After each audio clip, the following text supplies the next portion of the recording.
so when you ultimately do make the move, right? Like, did you have any level of hesitation? Was it any level of like fear or any level of like, I don't know, man, I got a family, I got a wife, like, you know what I'm saying? I have responsibilities outside of myself that, you know, that mean more to me than this dream. Like, you know what I'm saying? Like, you know, because, man, the reason I asked that question is not only, you know, do I know what this feeling is like as well, is that, like, the more and more that I have conversations with cats, man, and, you know, dudes in our age range from they mid to early 30s, like, man, a lot of dudes is feeling the same way. Like, man, you know, dudes want to give and want to be able to serve in a different way.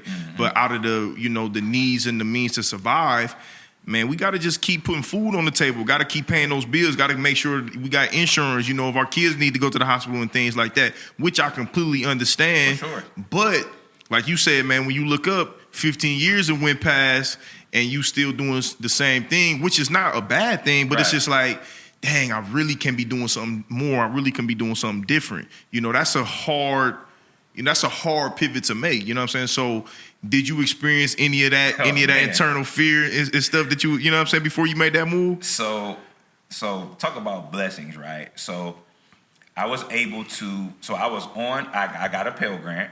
I got scholarship money. I got academic scholarship money. So the only debt that I left undergrad with was about $6,000 because shout out to you. Because going into my senior year, I stayed and went to summer school.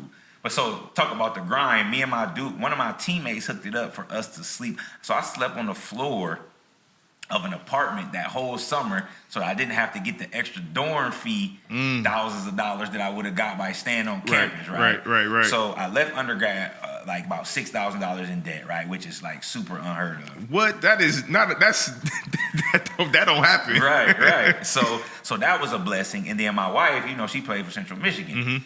So we were in a financial situation where we ain't saddled with student loan debt. So, but then my wife transitioned from being an undergrad to working at the university, and then APS approached me about getting my master's, and they told me they would pay for it. Pay for you. So then they paid for, at the time, they were going to pay for 75%. It was the program called Transition to Teach, which was cool because they did that. And then the other part, I just transferred, and, you know, I was married to a staff worker. So the point is I didn't have a lot of debt, right? So financially, we were able to be responsible with our money to where we didn't have ourselves in a crazy situation. And then my wife was crazy supportive. She was super supportive, you know, because there was a lot of hesitancy. So we talked, we had a lot of conversations.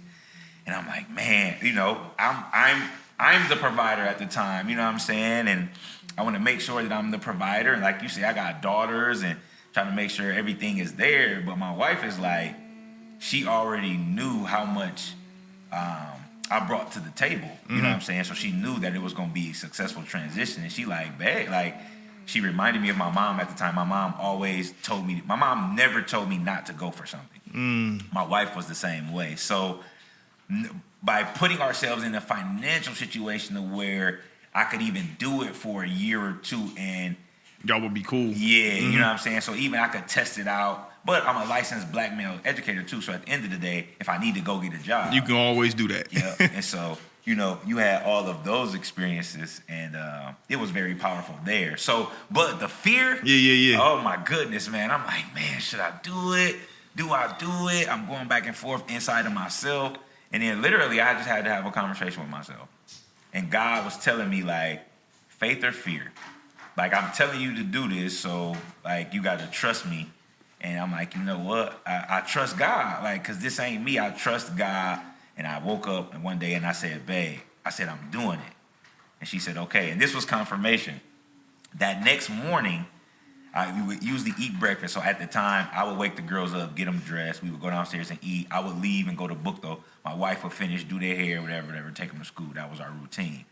We at the table, Cam looks at me in my face. And just randomly, the next morning, she said, Dad, I wish you could take us to school sometime. And I'm like, in my mind, so I leave, I get to school, I'm texting Candace like, man, Cam said this. And I'm like, I'm in my head, like I'm about to be able to do this, right, you know what I'm saying? Right. And so, you know, just trusting the higher power, you know, and having that relationship with the higher power, ultimately, you got to lean, like you can't say you got faith and then when it's time to lean on your faith. You don't jump. You know what I mean? Like, so